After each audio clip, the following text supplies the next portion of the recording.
What's going on, everybody? I'm Michael, and today I want to give you my brief thoughts on some of the big moments that occurred in Deadpool and Wolverine. I waited a little bit to make this video because I wanted to give everybody the chance to see this movie, but by any chance, if you haven't seen it yet, this video will contain spoilers, so click away right now. You've been warned. One of the biggest questions going into this movie was how it was going to handle the ending and legacy of Logan. After all, he died, right? That question is quickly answered in classic Deadpool fashion. They're not. Well, kind of. Yes, the Wolverine in Logan is dead, but that doesn't stop Deadpool from digging his grave and getting his skeleton out. He talks to his lifeless body before the TVA eventually show up. This leads to an awesome opening sequence where Deadpool is taking on the TVA and using Logan's skeleton as shield. The song Bye Bye Bye by NSYNC plays in the background, and ever since seeing this movie, that has been playing in my mind non-stop. Although I do kind of wish there is a little more creativity with the credits themselves, similar to the previous two movies. But other than that, this is one of my favorite opening sequences in the entire MCU. We then get a little glimpse as to what Deadpool's been up to since the second movie, ever since he took Cable's time-traveling device and decided to cause all sorts of havoc. We see him go to Earth 616, which is the main MCU timeline, and he tries to be a part of the Avengers team. This is where he meets Happy Hogan, and they have a funny little exchange. I thought they were going to bring back Robert Downey Jr. as Tony Stark for a second, just how the scene was set up, but honestly, I was happy to see Happy Hogan back. It was a pretty funny exchange, and it was nice seeing Deadpool actually interacting with the main MCU timeline for a little bit, considering that most of the movie takes place in the void. The movie then cuts to 6 years later, where we see Wade Wilson retired as Deadpool and now being a car salesman, which is honestly pretty depressing if you think about it. His buddy Peter from the second movie tries to convince Wade to be Deadpool once again, but he declines, fully convinced that this is the life he wants to live. Both of them come back to Wade's apartment to be surprised by their family and friends.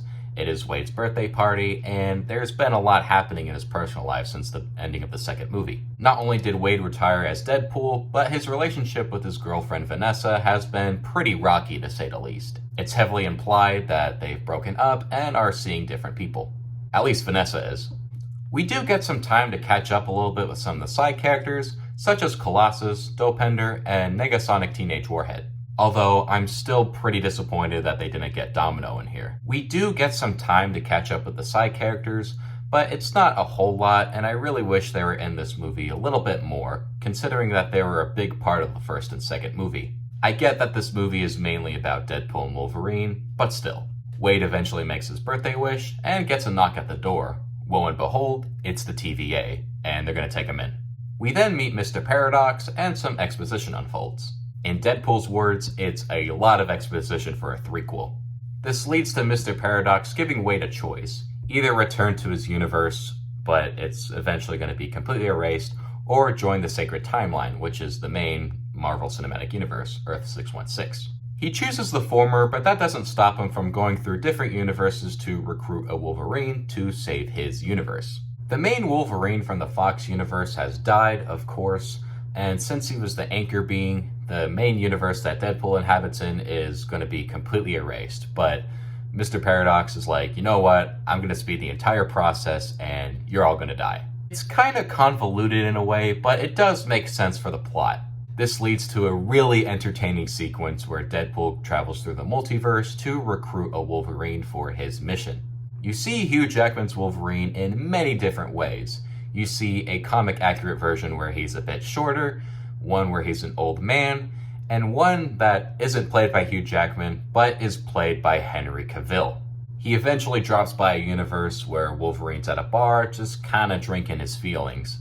Deadpool tries to convince this Wolverine, but he refuses, eventually drinking himself until he passes out.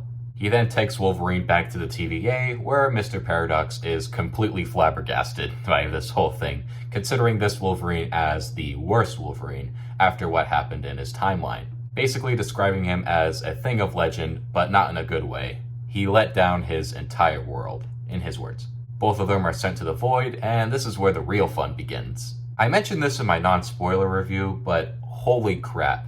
Ryan Reynolds and Hugh Jackman's chemistry in here is just nothing but magnificent.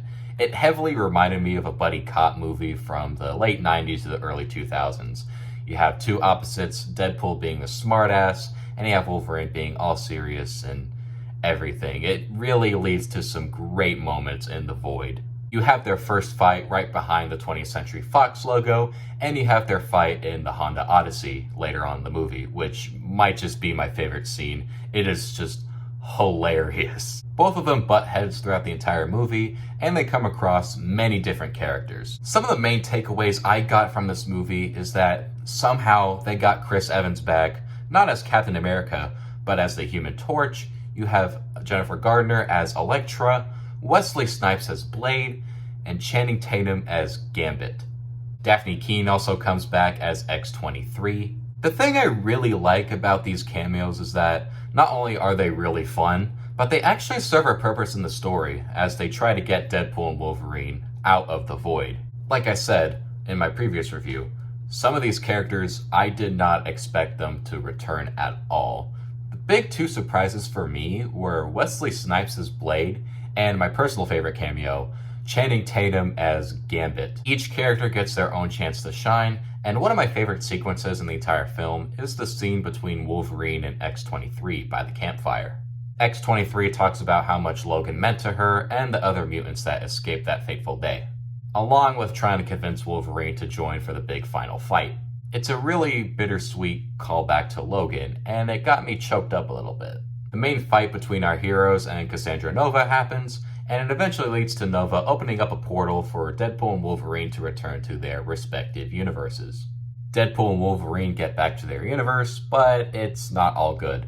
Mr. Paradox is there, and he's about to commit his evil plan, which is to destroy Deadpool's universe. We then get a brief introduction to the Deadpool Corps, which is just a bunch of Deadpool variants. This leads to an awesome action sequence where Deadpool and Wolverine team up to fight the entire Deadpool Corps. This is where we get to see Wolverine don his iconic cowl from the comics. That was incredibly satisfying. It took him over 20 years, but I'm glad to see it now. The pair eventually defeat Cassandra Nova and Mr. Paradox, saving Deadpool's universe from extinction. Overall, Deadpool and Wolverine is everything I wanted from a Deadpool movie. It's both really funny and action-packed, along with being a bittersweet end to the Fox universe. That 20th Century Fox montage at the very end really got me in the feels. You really get to see the impact that these movies had on the superhero genre. Even if some movies were better than others, you can't deny that the Fox movies were very important for the superhero genre, especially in the creation of the MCU. That's going to do it for this spoiler review of Deadpool and Wolverine. I am aware that this video was a bit all over the place. There was just a lot to cover when it comes to this movie, and I just wanted to focus on some of the bigger stuff that went down. What did you all think of Deadpool and Wolverine? Did you like it? Did you dislike it? Let me know down below in the comments. And as always, if you guys like this video, be sure to give it a like, and don't forget to subscribe to the channel. I will see you all next time.